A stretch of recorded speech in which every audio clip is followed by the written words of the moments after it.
And interestingly here, it's an article that I've written in the Mentor magazine.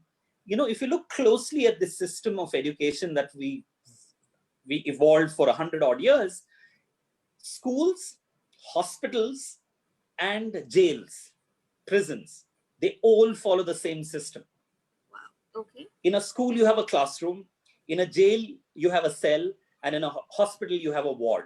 In all the three places, your color dress is kept outside and you wear a uniform. You leave your name outside and you become a roll number, a Kedi number, and a patient number. What? A patient number, right? And in all the three places, your personal authority is gone. You have to eat at a certain time. You have to, only when the bell rings, you can step out and do your recess. It's very organized structure. Until very recently, it was the ex-military who ran these systems and processes. It worked. Not for a moment, I am telling you that particular system did not work. It worked for a world which was yesterday. Things have changed dramatically. Things have changed so much in the past 10, 15 years, right? And the idea of what a good job is. My father's generation survived by having one job through their entire careers, one profession through their entire careers. And my profession, I've been saying this for almost 10 years now, and my generation, the ones who passed out in the 90s and the 2000s, my generation, we will have at least 2 or 3 different professions. Now, if that did not matter to you, the COVID situation is going to get at least 30 to 40% people out of their jobs across the world. And a lot of us have to reinvent ourselves. So then the question is, if this was a system, is it relevant today? Do we have to reimagine it? The answer is a vehement yes. We cannot make small changes. The way education has evolved, say 15 years ago, we had smart classes coming in, we had interactive whiteboards, and a lot of schools with a lot of consideration to them, they tried to bring it into the classroom. But then the biggest culprit for change, over here I want to give you a disclaimer.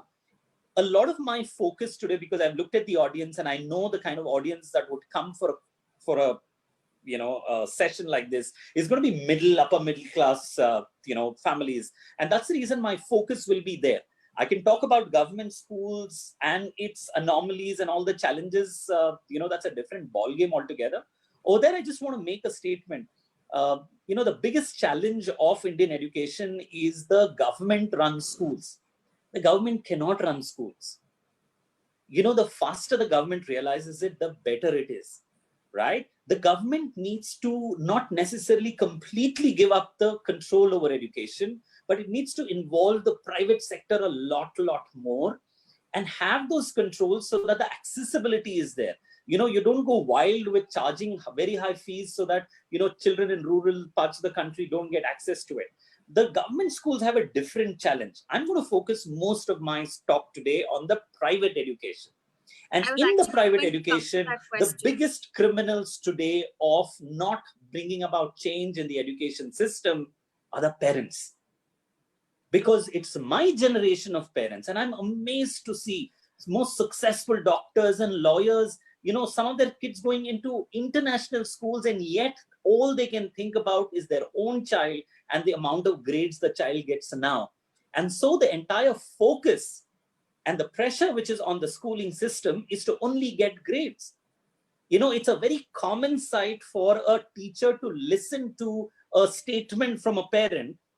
I am paying you full fees. Why is my child not getting full marks? We've come to this particular stage. Over here, I want to throw lights on 2 or 3 aspects and then highlight why we need to reimagine. Education means children need to learn the answers. I just want to ask you one question. We are talking about reimagining education and learning. So before you actually deep dive into that topic, can you please tell our audience, everybody who's watching, the primary difference between education and learning? I think that is one of the biggest factors, right? We tend to sort of use these words interchangeably, education and learning. And I see that you are trying to tell us the difference, but I think it'll be better if you just highlight that these are 2 very different things. Don't quote the technicality of the answer that I'm giving you. Yes. Try and get the meaning of what I'm trying to say. And I think that's more important. When there's anything that's organized, systematic, put together in a process with an intended outcome of learning, that's education. Yes. Right? Whereas learning is what I, on my own, pick up because I have internalized it. Yes. Right? So for example, for a 2-year-old, I've got an 18-month-old daughter, and for her to pick up the sounds of birds, it's her learning. She's internalized it. She's made it a part of her own existence. That is learning. In this entire system, we are hoping that learning happens when we're creating that education system, right? So the process, it's very systematic, it's very regimented, it's very organized, it's very structured. That's education. Over here, since you asked me that question, I have a basic problem with organized learning. And that mindset is both with the educator side as well as with the parent side. And that is the fact that we believe education is very important and we have to take it a lot seriously. So we have made education very serious. And any good educator will tell you that if a child is not enjoying something, they're not learning it. You know, when I first launched my school cinema project, and before that, when I was doing events, you know, I would have educators and principals ask me, okay, so you want me to send children to the Horlicks biscuits, what will my child learn? I have written research papers on how, if a child participates in a dance competition, for example, or an art competition, you know, just imagine this little child decided to go for a painting competition. The fact that the child put up the hand and said, I want to participate. Now that's self-confidence, that's self-esteem. And the fact that the child went back home and did some kind of thinking, can you imagine the emotions, the amount of anxiety the child had before the competition? That's learning to handle emotions. That's learning to handle stress. Now the child, when the topic was given, the child had to decide, am I going to draw a forest or am I going to draw a, you know, a city road? Now that was decision making and problem solving. And the child was using creativity to express what she had in her mind on that painting. And at the end of that competition, the child either won or lost. When a child wins, you're learning how to be, you know, learning to handle success. And when you have not won, you're learning to handle failure. And all of these were life skills. Yeah. So for us, we've made education too serious. And every time I know, because I interact very closely with educators, and every time any school wants to do some activities, you have a parent walking in and saying, I've sent my children to study, not to play around. Yeah. And you know how I wish some of these parents actually just read probably one chapter in the life of Maria Montessori. Everyone's heard of that name, Maria Montessori. The whole idea of Montessori education comes from her. And all she said in a single statement was, allow children to play. And when they are playing, they're learning everything. They're getting all the education that they need. So the point that I'm making is we have made education too boring, too serious, and children are not engaging with it. And that's the reality of today. And that's the reason why we need to reimagine. Children are not getting, you know, engaging. The degrees that we have are not fit to give them a job anywhere. And we are teaching, but the question is, are children learning? I'll give you 2 or 3 examples. We have learned math in all our schools for 15 years. We focus so much on the principles and, you know, the different formula that were taught to us. You know, what was it? Differentiation, calculus, and, you know, all those different difficult things. I'm an engineer. I should remember some of them. I'm an engineer. Right? But we didn't teach finance literacy. Yeah. You know, all of us went to schools where we studied civics for 6 years, and election after election is proof that the ones who actually studied civics are the ones who don't go and engage with the government, or the ones who don't go and vote, right? For example, we did PT. I think it's so beautiful because I've been a part of the NCERT for 4 years trying to, you know, advise on the technology. CIET is a technology wing of NCERT. So I can talk with some authority.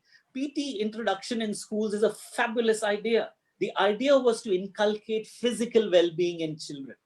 But we've grown up to be one of the most unhealthy populations of the world, right? So we are studying, we are getting educated, so-called, but are we learning is the point.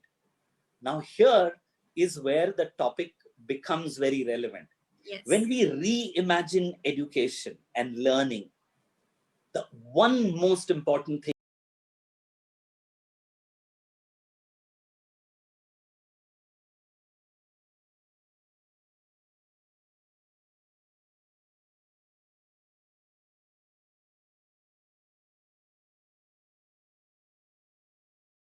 we need to teach our children is to learn.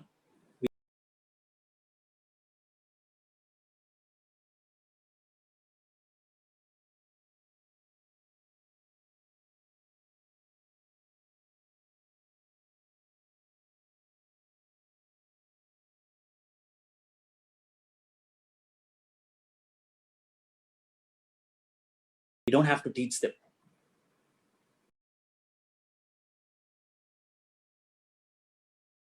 That your child needs to learn, because it will be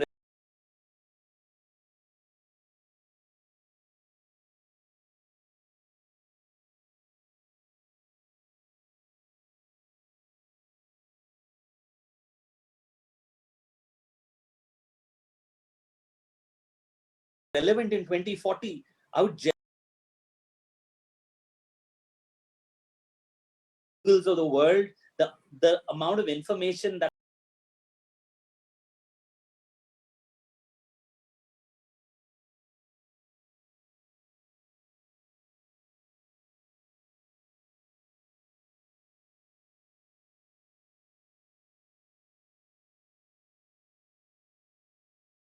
I have in my head is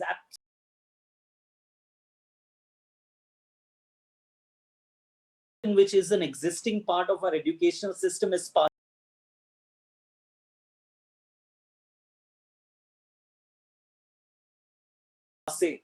So what should we be teaching children? What's going to happen? So we need to be teaching children to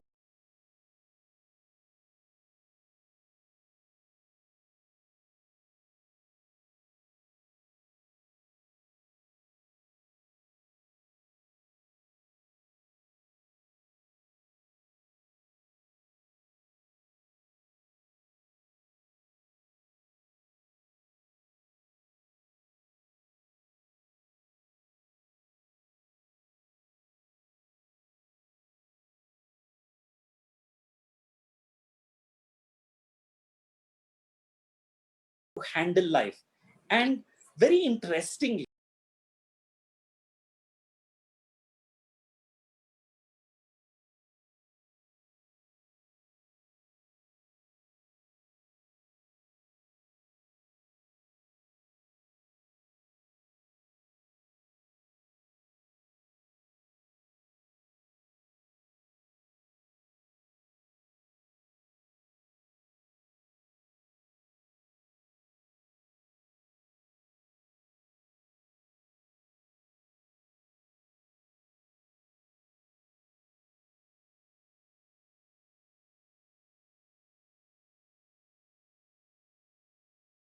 our national curriculum framework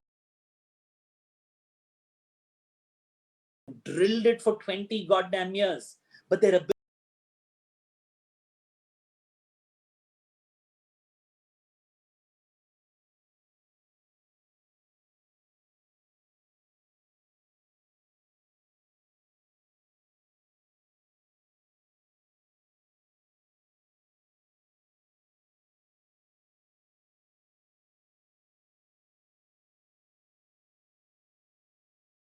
to communicate, their ability to handle their own stress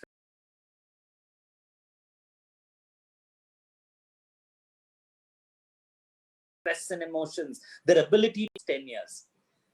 In future, I see more than half of the universities shutting down. I thought it would be 10 years. I think it might be in the next 5-10 years. Why? I've completed engineering. What do I do with my engineering degree? There's no relevant job for it because my curriculum was not fit for that.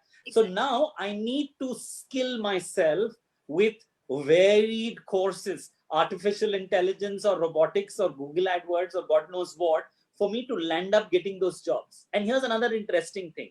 I might be working as a social media manager. I'm not sure if that job's going to exist after 5 years. Because you might have artificial intelligence or machine learning that's doing it for us, and you will need to upskill, reskill, unskill yourself, and then move on to the next space. So I see higher education coming down. So what happens to schools then? Will schools survive? Oh, yes, they will, and they better survive. But if they're going to focus entirely on just academic subjects, online teachers as well. So I don't have to send my children to a school to learn math and science. But no online, platform can teach human interaction. If my child goes and takes part in in a debate, in a dramatics club, no online can give that experience. My child sitting and painting with the other children in class. So a lot of activities, a lot of human interaction is what I see schools doing, whereas the learning of the academics will be a combination of online and offline. So I'm going to stop here. So what I tried to summarize was what brought us here is an age-old system which worked. And I'm a product of that system, and it has brought me here till my 40s, right? But will it take me further? No, it will not. I need to learn. And that's what we need to focus on. Yeah. We need to make education a lot more exciting and entertaining for children, and where children are learning, right? And we need to imagine a future where human interaction is the key to what schools should be teaching. We have a few questions from our participants. Should we take those questions now, or can I take a few more questions that I have in my... Let's finish off with yours and then move on to a couple of questions. So what I wanted to understand from you is that you and I are from the same college, Dayanand Sagar, with respect to engineering, right? So I graduated in the year 2012 and you graduated in the year 1993. 99. 99, yeah. So you joined in 93 and graduated in 99. So did you see the college, the system of university that we had? It was Bangalore University for you and it was the Visvesvaraya Technological University for me. Do you see the system of universities? Did you see that there is any sort of an evolution that we have seen so far? Changes have happened. Okay. A lot of changes have happened. And I think... but the problem is the world outside is changing at a much faster rate than the rate at which the colleges are changing. If that sounded like a, engineering formula. So the rate of change outside or in the world is much faster than the rate of change inside, both in schools and colleges. And we as educators need to accept that that rate of change will always be a disparity, right? So that's where we'll need to bring the world inside the classroom. We'll need to bring the world inside the college. So that's why a lot of industry connect. So if I were to run an engineering college, I would have my students do a project every single year. And I would have them do a project and work in the industry for probably 6 months and then study for 6 months. And that's the kind of a change we need to think of. We can't just try and do some very small incremental changes. And for that incremental changes, we need to think outside the box. And the biggest problem for education is the word called classroom. And as long as we imagine that the classroom is a space for learning, we would not have made a revolution in education. Now, when I use the word revolution in education, I can give you a fantastic example of banking, right? And very recently in a webinar, I was talking to teachers about this. Now, banking has gone revolutions, generations ahead. Not very long ago, you and I sat in a bank, we took our check and we gave it at the counter and waited with that token for our turn to come to get our own goddamn money. Do you remember that? Now, that is what banking was. And as long as the banking was happening inside the bank, that was incremental changes. The revolutionary change happened when the bank broke out of that idea of a building, and from a bank, it became an ATM.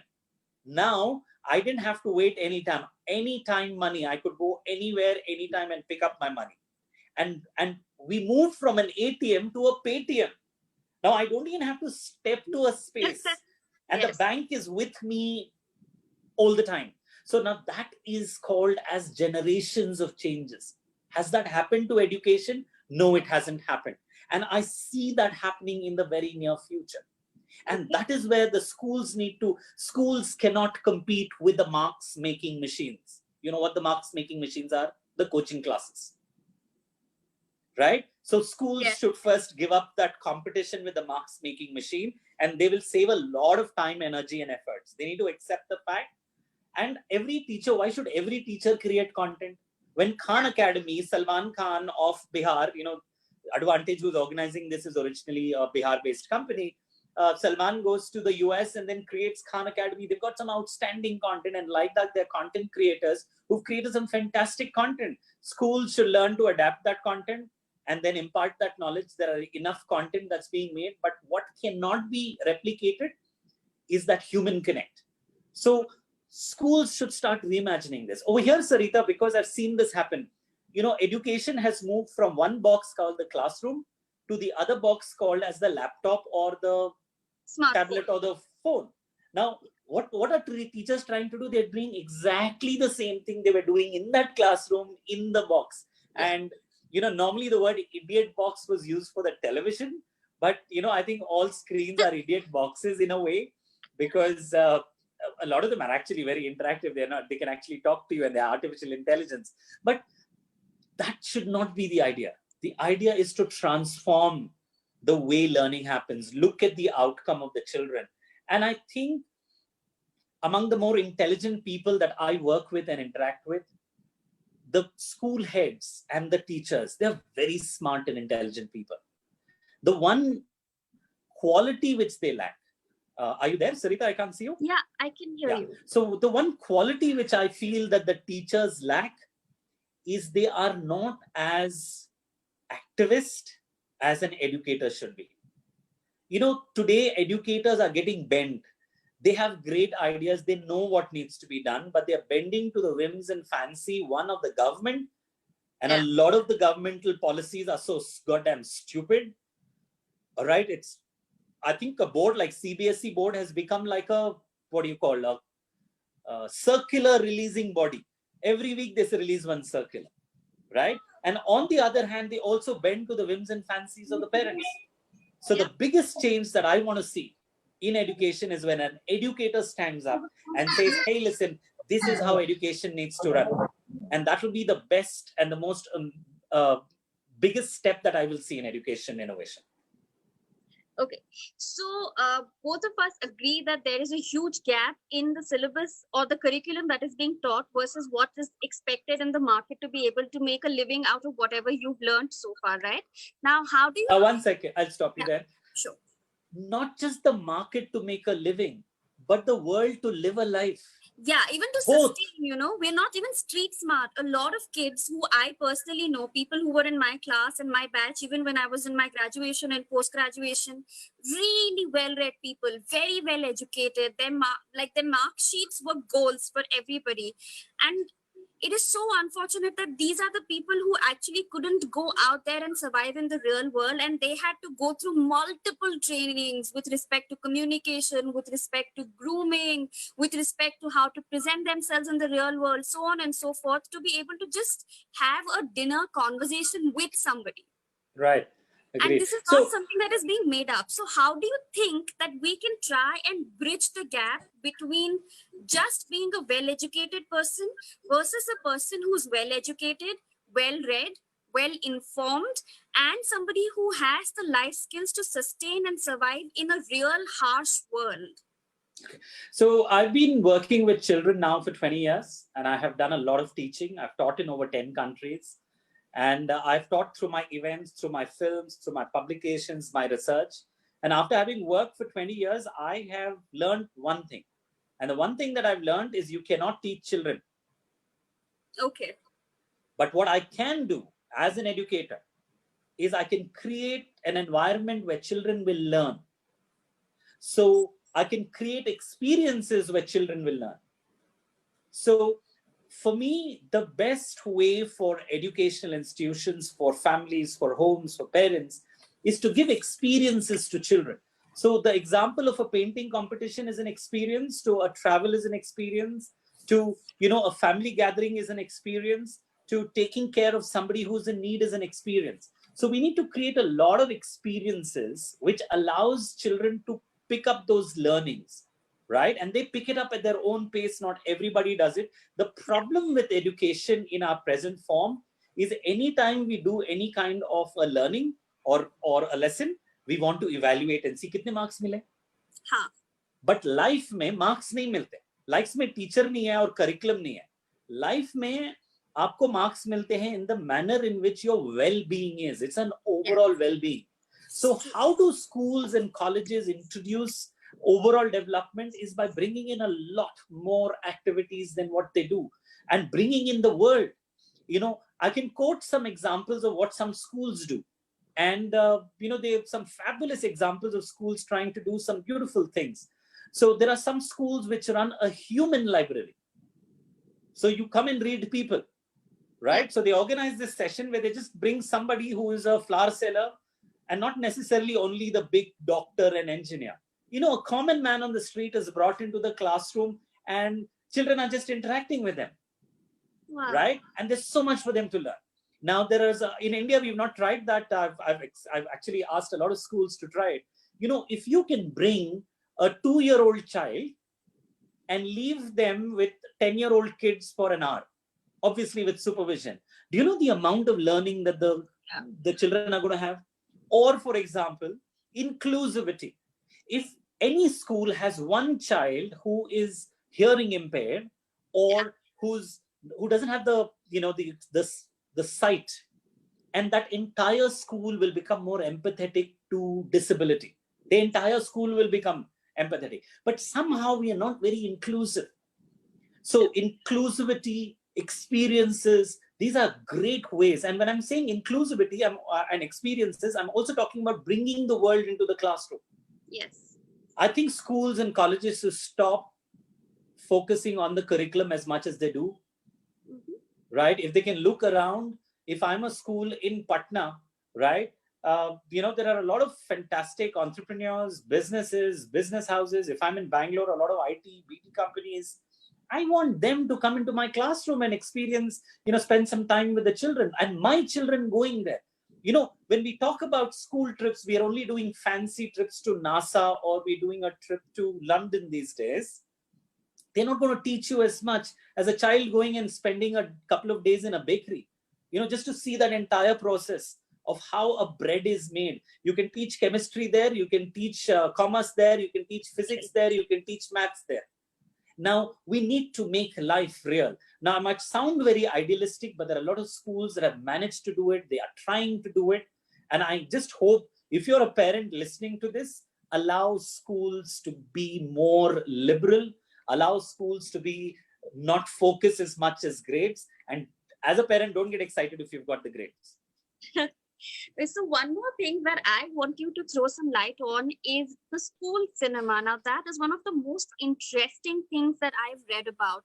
Cinema being used as a method to teach life skills. How do we go about it? How does it happen? How did you stumble upon the idea of using cinema for teaching? Now that is one of the most beautiful things you could expose a student to. There is nothing more attractive than a large screen and things being showed to us, right? We are so engaged from the very beginning. Now, if you could tell us, how does the school cinema work and how did you make it work? So I've been a life skills, facilitator, trainer. I don't like normally using that word, a life skills facilitator for a long time. And my problem was that we were doing large number of training programs, 100, 200,000 children. And I was not happy with the scale. I wanted to reach out to more. And that's when I stumbled upon the idea of cinema and film. Film is one of the most powerful mediums that's out there, right? It influences societies. It's audiovisual. You remember the story even after decades of having watched the movie, if it's a good movie, right? So well-made films are a fantastic tool to teach. It's just that, unfortunately, the world's largest filmmaking country, the world's largest young population, we don't make any good films for children. Yeah, true. So I wanted to change that To we cut the don't long make story good movies short, in general. yeah, we don't make good. I mean, that's a good debate. We will keep that aside. So we don't definitely, I mean, statistically, we don't make enough films for children. So I wanted to use this medium to communicate because there are a lot of issues we need to talk to children about. How do you respect the old age and the elderly? Because we are a society today that doesn't take care of the old people, right? And one of the future professions is supposed to be taking care of old people. I mean, it's actually a shame to a society, but we need to talk to a child. How do you talk to children about sexual abuse or adolescence? How do you talk to children about handling bullying or handling stress? How do you talk to children about body image? You know, someone who's dark as a girl, she's doesn't have the confidence. Constantly subjected to this need for validation. So these are topics that we need to communicate to children, and I find cinema to be the most amazing way of communicating. And I've made films on all these topics that I've mentioned, right? Uh, uh, Made a film on why do I get angry? Made a film on sibling rivalry. I've made a film on biases of teachers. I've made 160 films in the past 10 years. So now we know it's why a great you way. received 6 It's a great way to teach. film awards. Yeah, and here's a funny National thing. Film Awards, 6 of those. So now we understand where they were really given and why they were given to you. All that I know is a National Film Award is a lifetime achievement if you win one in your life. And after having won 6, I realized that if you're doing some really good work, the world does appreciate. But I have a problem.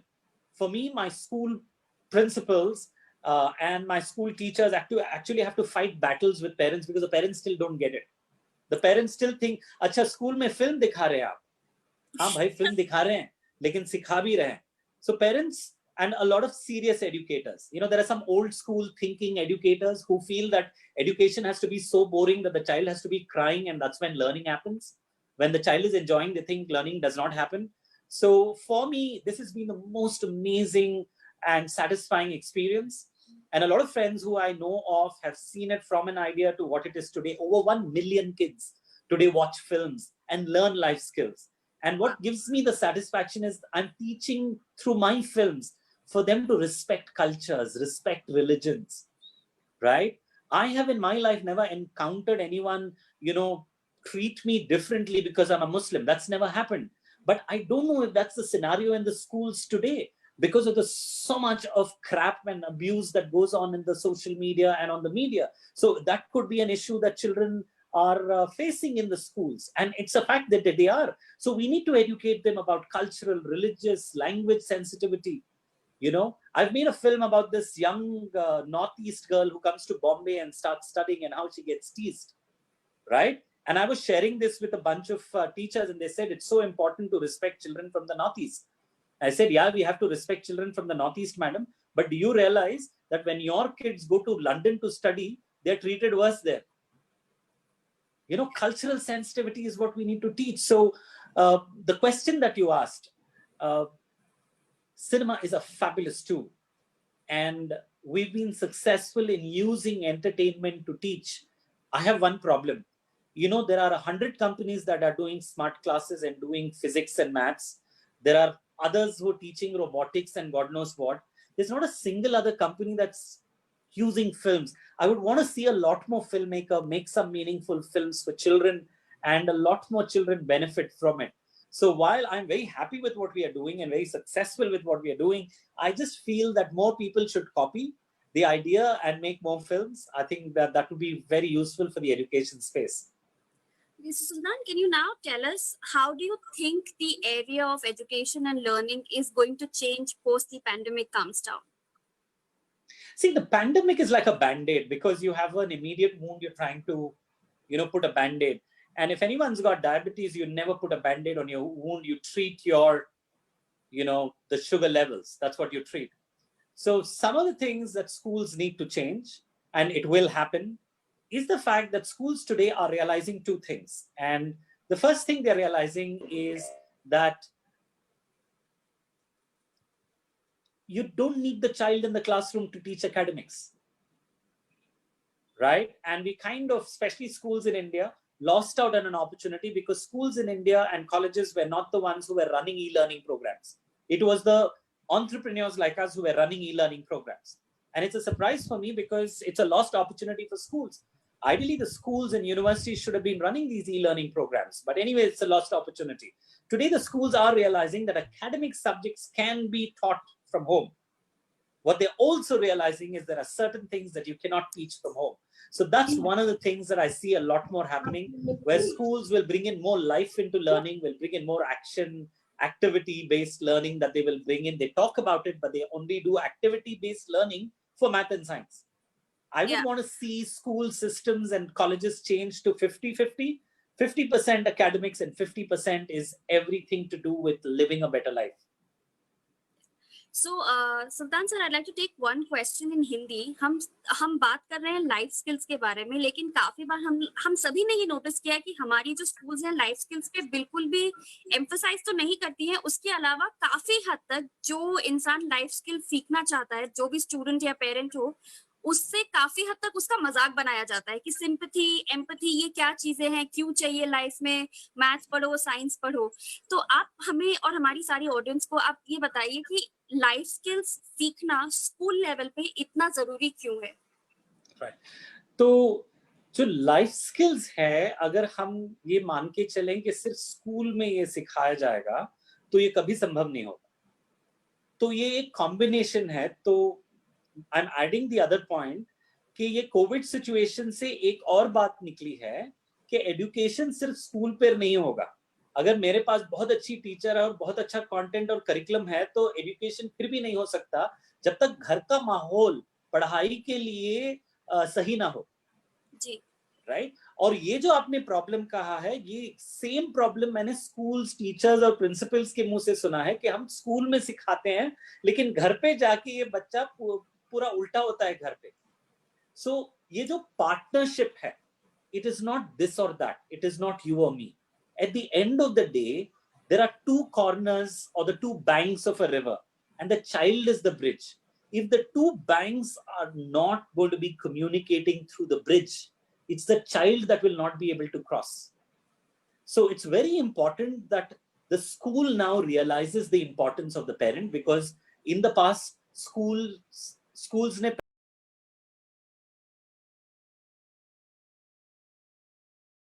Parents को एक arm length की distance पे रखा था. Parent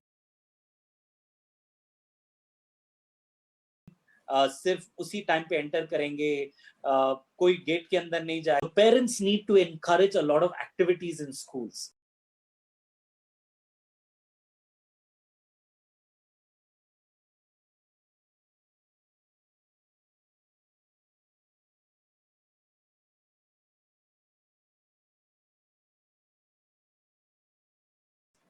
तो ये जो life skills की बात आपने कही,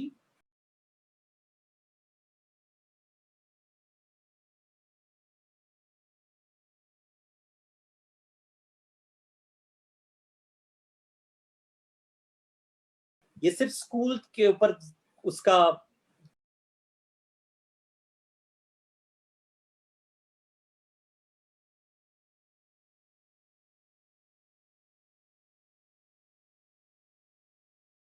क्या कहते हैं, उसका रिस्पॉन्सिबिलिटी नहीं होगी. इंतजार करता हूं कि वो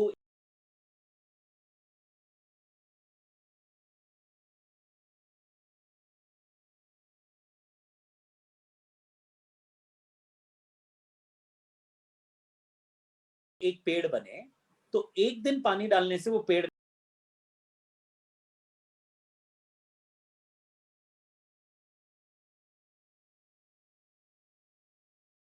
नहीं बन जाएगा. 2 दिन पानी डालने से पेड़ नहीं बनेगा. बच्चे की तरबियत. One more question here from Mr. Mohammed Moiz.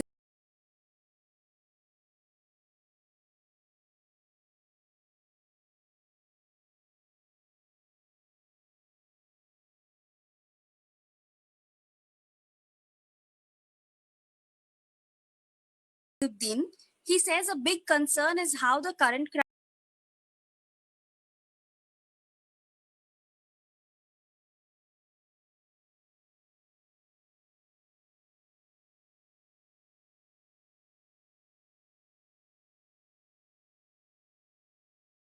crisis may lead to even greater gaps in students and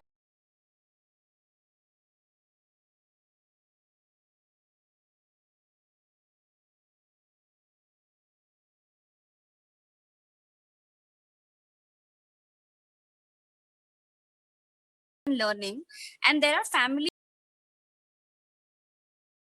than the education of our children. मुझे ये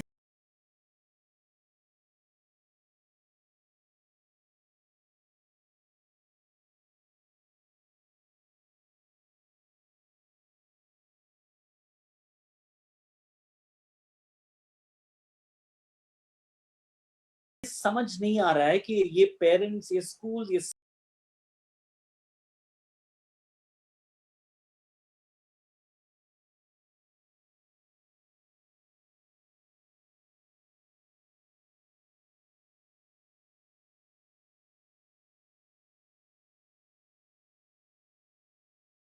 सब अपने आप हमें मिल के बच्चों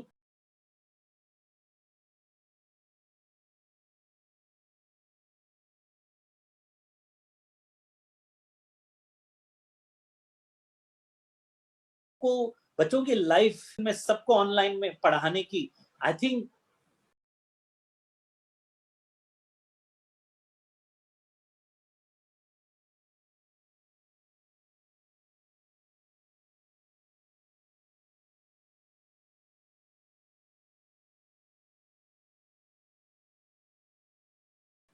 we need to relax that.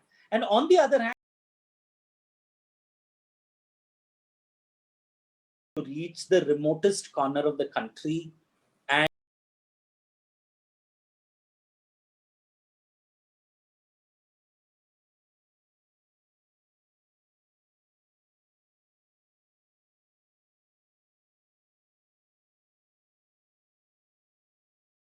equip children with the same amount of knowledge and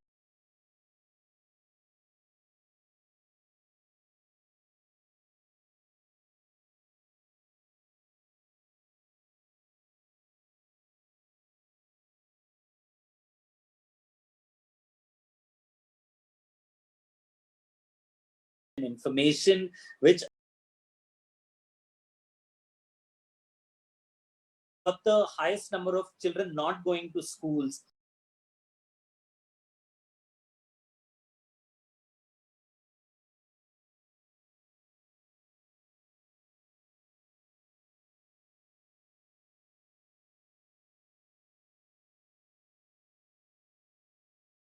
You know, we still have all of that. On the other hand, our priority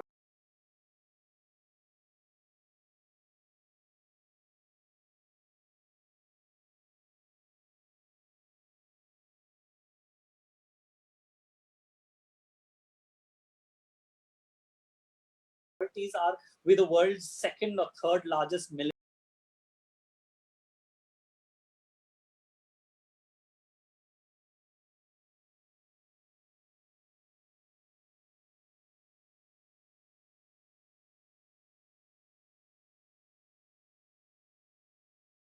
Spenders today, you know, we are building.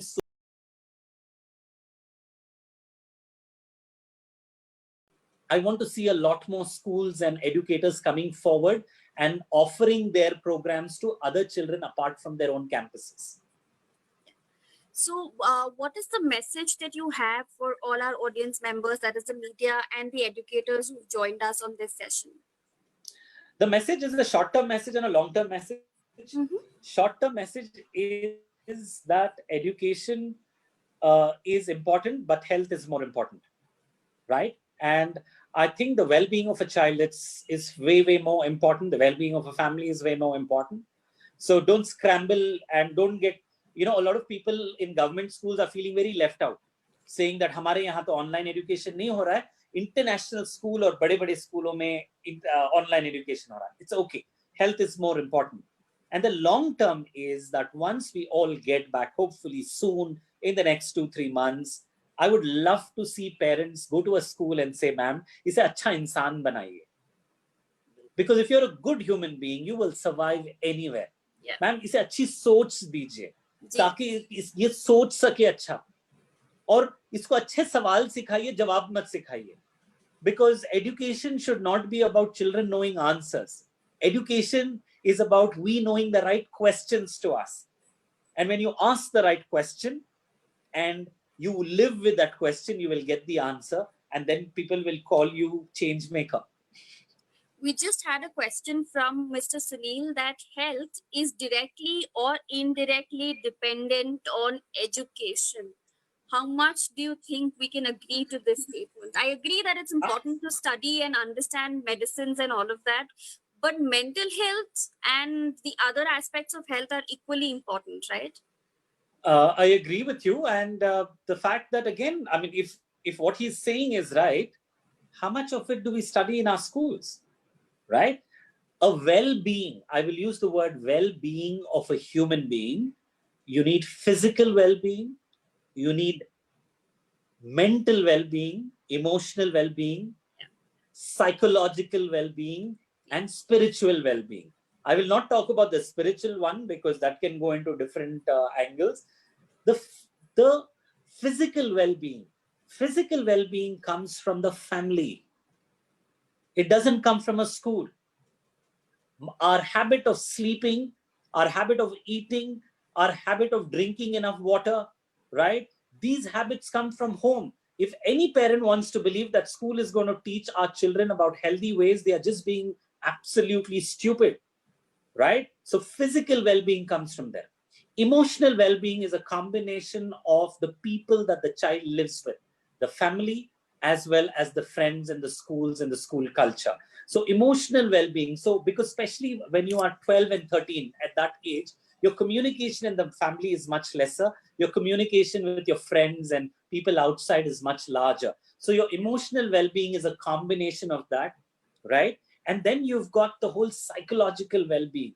The psychological well-being is also, how your stability is, your ability to handle stress, your ability to handle your emotions. Now those also come from a good factor, because for many years I've run this project on children's well-being with GlaxoSmithKline.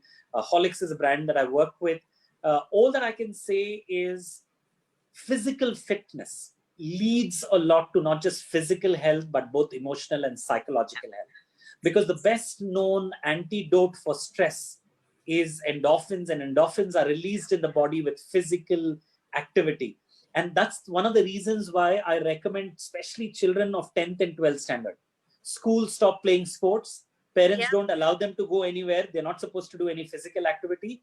And for me, it's exactly the opposite. So a child going for a board exam needs to do more physical activity than a child who's not, or a child needs to sleep better than a child who's going to a normal school, because you will have overall well-being. So that question of should schools teach education leads to good health? No, it doesn't. And the COVID situation is a great example for all of us. America, Italy, Spain, England, and a lot of people, falling prey to what's happening around is, simply because of living in oblivion, saying it's not going to happen. Thankfully, in India, if you scare the people, they get scared, right? The whole population is kind of scared, and that's one of the reasons why, thankfully, we've not bloated the numbers as much as. Uh, on the other hand, an illiterate person understands the doctor and follows the instruction more than a person who's literate, because I go on to Google and say, what doctor is saying and the Google is saying not the same. So education can actually be a detriment to good health these days. There was this one question that I would like to take. I think it's very interesting and makes a lot of sense, that it is easier to educate and make sure that a child is learning the right lessons in life. However, it is the toughest part is battling the thought process of a parent. And now I think is the perfect time for you to tell us, how do you use cinema that is not just meant for kids, but also for educators and parents? So when we started doing programs on life skills, I realized very early in my career that if you're working only with a child, you can't help the overall development of children. Yes. You need to work with the two biggest influences of a child, the parent and the teachers. So all my life skills career, I've always worked with parents and with teachers. So I've made films on topics like, when two parents are fighting, how does it impact a child? I've made a film on, there is a super mom and a super dad, and they have a normal child. Can you imagine? Because every parent wants a super child, good in math, good in studies, good in sports, good in singing, good in everything. And this film is a pun on our society, where nobody wants a normal child, they all want super kids, right? I've made a film on, how children learn habits from parents. I've made a film on a child goes to a store to buy time. Wow. This young girl is saving money for the full year, and she goes to buy time, and she gifts time to her mother on her birthday because the mother was not spending time with her. Right? So I've done a lot of research on parenting. I've done a lot of work, and I've made a lot of films around parenting. And what I realize is two things. One, nature gives me the ability to have a child. That's a natural gift that we get. But our ability to raise a child, in the past, we had the strength of the grandparents, the society, the neighborhood. They all contributed to the life skills and the growth of a child. Today, with our isolated families and only the screens that the children interact with, I think it's a good idea for schools to include parenting as a part of their learning. So if you ask me, how do I imagine education in future? A lot of sessions should be happening where parents and children are studying together. And because both of them need to equally learn about the new world, right? So that's one of the things that I would urge a lot of parents to probably tell the schools, hey, listen, let's have parenting skills programs in schools, or let's do some classes where parents and child study together. And I've done many experiments, and they are amazing. How difficult is it to unlearn something? It's very difficult. The more educated you are, the more difficult it is to teach you. It's like a pot that's so full that you can't fill up anything. So the purpose of education, it is said, is not to fill an empty mind. It's to open an empty mind. So that's the purpose of education. And that's what I started off with. We should not be teaching children a lot of stuff. We need to be teaching them to learn. Today, I need to learn to handle and wear a mask and live a life for the next few months. I need to learn to say namaste or salam and not shake hands and hug. Now, that's a learning. I'll have to unlearn what I've done, right? And similarly, there are a lot of habits that I would be having. Habits of the way I was living my lifestyle or the way I was spending money, right? So similarly, I need to have, how difficult is it to change someone? The more educated, this is what all teachers have told me. The more educated a parent, the more difficult a parent is. And the more educated a parent, the more harm they do to a lot of children. Now, I'm not generalizing everybody, but it tends to happen because I know it all. I don't want to learn. And I pity a lot of people in their 30s and 40s who have this attitude that they know it all. I pity them because if they can't learn to learn, they have no careers in the next 5 years. Yeah. Half the jobs are going in the next couple of years. One, it's taken away by technology. Two, those jobs are not needed. So we need to evolve. So how hard it is if you have an attitude. One of the things I love about myself, I have made more mistakes than most people that I know of. And I'm proud of those mistakes. And I don't hesitate to make mistakes. I own them up. I show those mistakes to people because it becomes a part of me. When you introduced me, you said that I'm a 93 batch passed out in 99. You know what that means? I studied a lot in engineering. I studied for 6 years. Most of them study for 4. And yeah, it is actually surprising that you've put it out there. Aren't you afraid of judgments that might come your way? Oh, I love failing. And I want to show people that if you fail, you still do well. And the ones who fail more do better. And that's the other thing I want to change in my education system. We need to teach our children to fail. And a child who does not know how to fail is not educated, has not learned anything. I pity that child who came first in first standard up to 12th standard, came first in the college. And at some point of time in their life, when they learn that there is a failure, God forbid how they're going to handle it. A lot of people just can't handle it. That's why very successful people can't handle failure, because schools, colleges, and homes have always clapped and encouraged their successes. So we need to teach children failure as well. Do you think giving students an idea of failure or teaching them how to understand and deal with failure would probably bring down the rates of student suicides that India sees? I know this is a little off the topic. This is not about reimagining education or learning, but I just want to know because we have a lot of students and educators who are watching us right now. Sarita, I've been talking to you for 1 hour. And according to Indian statistics, in this 1 hour, 4 school-going children would have committed suicide. We are the suicide capital of the world, but we don't want to address that. Every parent believes that it's not because of us. Now tell me, is there any parent out there who would want their child to commit suicide? Nobody out there. Yeah. Is there any school out there who would want to intendedly put pressure on the child so much that the child is going to go and commit suicide? No. No one does that out of free will or a conscious effort, unintentionally. Yeah. Whenever a child does well, shabashi. When a child doesn't do well, either silence or reprimand. And these silent treatments and these silent signals that we give children over a period of time puts pressure on them. We've glorified success too much. Yeah. Right? And I think it's a massive role there of both the school. Even today, I hate it when I walk into a school and I see that big board in a school. Have you seen that board? Yes. 1990 topper, 1991 topper. I went to my school, right? And I had made sure that they removed that board. Wow. Because what do you do with that? Are they the best guys in that badge now? I can prove it to you. Perhaps. I want a single school in this country to come up and tell me that all those names which are there are the best performers of that batch in life. They might have gotten the best marks in grade 10 and 12. So till some of these symbolic things, remember every child that walks into school for 10 years, I wanted my name there and I don't have it. Imagine the pressure. Yeah. And by 1 mark, I missed my name going up on the board. Imagine that pressure. So these are very unintentional pressures. If you do well in your exams, I'm going to give you a cycle. If you do well in your exams, you will get your new mobile. Parents, students, and society. Society in a way that, I hope I'm not being, judgmental here.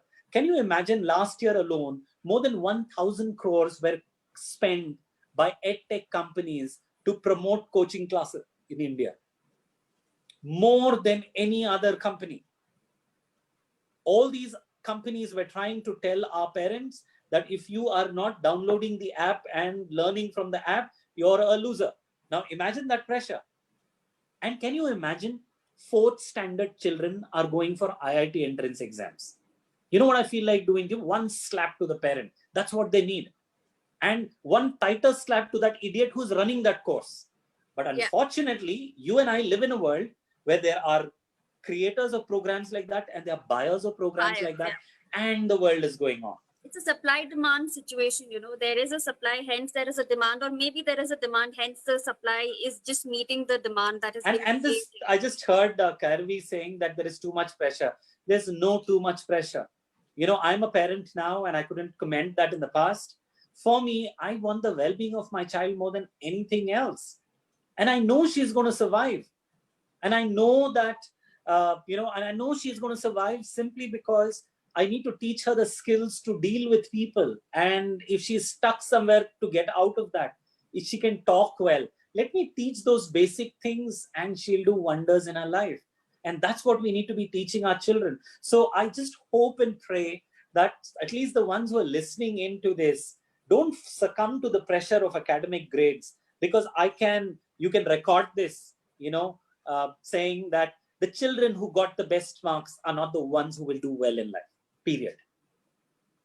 I'm not talking about my generation. In my generation, a lot of them did well, because the skills that are required in the workplace today and tomorrow are very different. You need collaboration skills, Sarita. Now imagine for 20 years, what we teach our children? तुम अपनी पढ़ाई करो, यहाँ वहां मत देखो, इसको उसके साथ घूमना मत, इसको मत बात करो, उसको मत बात करो. So all our life, it was my studies, my test, my assignment, my promotion, my grades, everything was mine. Selfish बनाया education ने और parents ने मुझे. और जब मैं workplace में गया, when I went into the workplace, my workplace tells me to collaborate and work. But it just made a very, I think, a very relevant comment that more than the students, it's the parents who are very competitive. मतलब सबको चाहिए कि मेरा बेटा या मेरी बेटी topper हो. How can that be reconditioned? You cannot recondition that.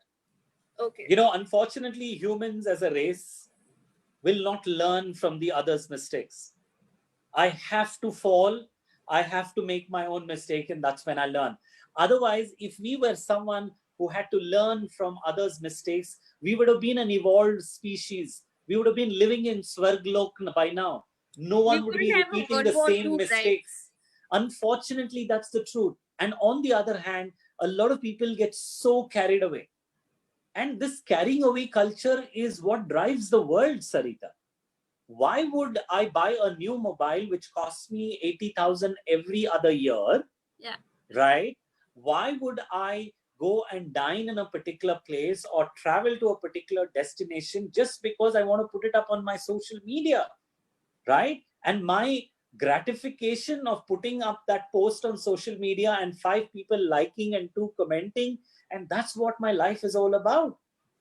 So I think as long as we live a life for the world, this is not going to change. Yeah. The only hope that I have is, at least I've learned that lesson. For me, the most important is my family. And I realized today that I didn't need so much money to live. Though I made a lot of money, I just need the basics. Because even the lower middle class person staying in my society or the richest one in my society is eating the same food now. Yes. In fact, some of them don't know how to cook. The ones who don't know how to cook have a little lesser standard of life in the lockdown than the ones who know how to cook. You know, the cool ones, I don't cook. You bloody well cook. Otherwise, you're going to eat whatever Maggie is the only one that you're going to have. So this pressure on parents and their entire ability it's a fashion to show off. And the biggest show off for us is our children. You know, I might show off my car and my house. At least I request the parents not to show off their children, because that's not what you show the world. You live with them. All right. So there was this one question, I think it was from a teacher or a principal. She wanted to know that she's often encountered situations where parents come to a parent-teacher meeting and fight with the teacher saying that you are biased towards so-and-so kids. How can teachers encounter situations like that? Can you just repeat that? Because I was reading Seema Sapru's question. I'll answer that later. There was a teacher or a principal, I'm assuming, who said that there are situations that she's subjected to where parents come to a parent-teacher meeting and fight with the teacher that the teacher is biased towards XYZ kid. How do teachers deal with situations like that? Okay, I've made a film. It won a national award called The Finish Line. It was a film on biases in teachers. Bias is a natural phenomena. If you are a parent and if you have 2 kids, it's possible that you're biased towards one. It's a very natural thing that happens to all of us. A lot of teachers, unfortunately, are human, and then they fall prey to their own biases. Biases of, there are some teachers who are biased towards kids who study well, and some who are biased towards kids who look good. There's some who are biased because they speak the same language as they do. These biases are very, very natural. And this is where the role of the management comes in, to sensitize the teachers to go beyond that natural instinct of being biased. So this is where the teacher training in schools, you know, any teacher in a school who's teaching, say, math, they've done their Ahmad. You don't need to teach them more math. You need to teach them more about understanding children and handling classes. So the whole idea of teacher development in school needs to be more focused towards child psychology, more focused towards sensitizing teachers on these issues, right? And that question is a real one, and I can't deny that question. This is real, one of the biggest challenges. Why did I say it's real? When we did a research with children and asked them, what do you want to tell your teachers? 9 out of 10 children told us, tell our teachers not to be biased. Wow. So it's a big challenge out there.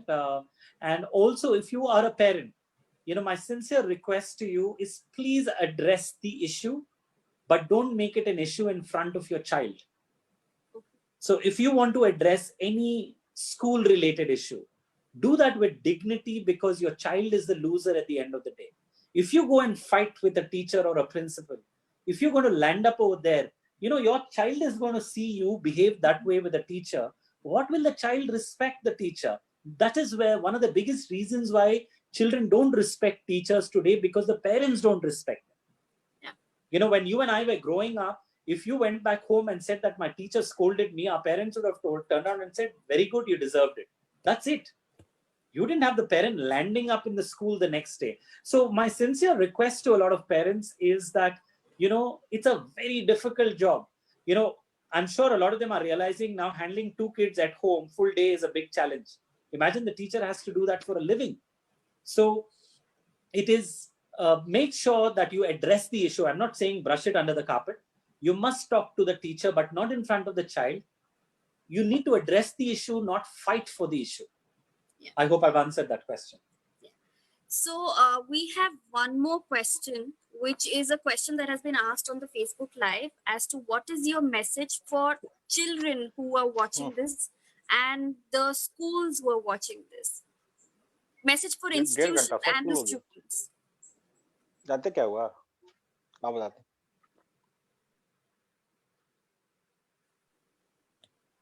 Yeah, sorry. Go ahead, Sarita. So what is your message for institutions, which is the schools and the students who are watching the live at this moment? These questions have come in on the Facebook Live. Yeah, can you repeat that question? Yeah, sorry? So your message for the institutions, that is the schools, and the students who are watching it. Okay, for the students who are watching this, the message is very simple. Try as much as you can to chill out and learn a lot of other things beyond school, right? Life is not about only getting grades. You need to get grades, because grades are important, because that's a ticket for your next level of college, or you need that. But that's not a ticket to doing well in life.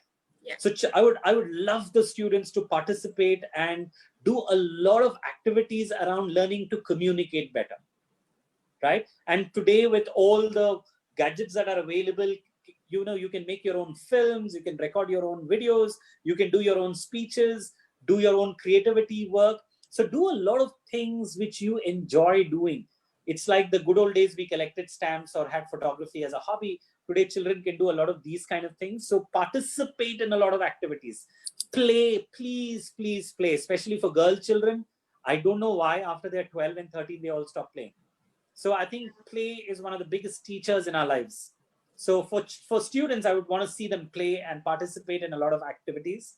And for the schools, give an opportunity for children a lot of other things beyond studying. Because today we've all realized that children can sit at home and study if you send the notes online and do a few testing offline. It's possible to do it, right?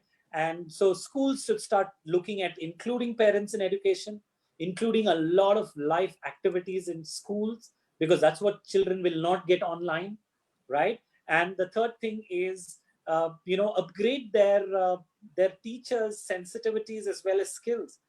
I would love to see schools spend a lot more money on teacher training and development, because compared to any other industry, the education industry spends the least amount of money when it comes to employee, learning and growth.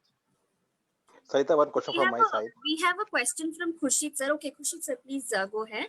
Yeah, please go ahead. Please go ahead. That's fine. Yeah, Khushit, your question. Yeah, thank you, Sultan Bhai. Fantastic, session, Sarita and Sultan Bhai. The people are very, very happy. One question from my side to the general people.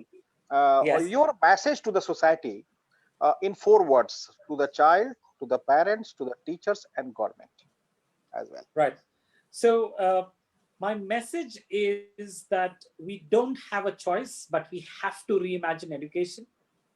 And education, I'm talking to the parents and the educators, we have to reimagine education, a world where children will not learn only subjects, but they will learn about life.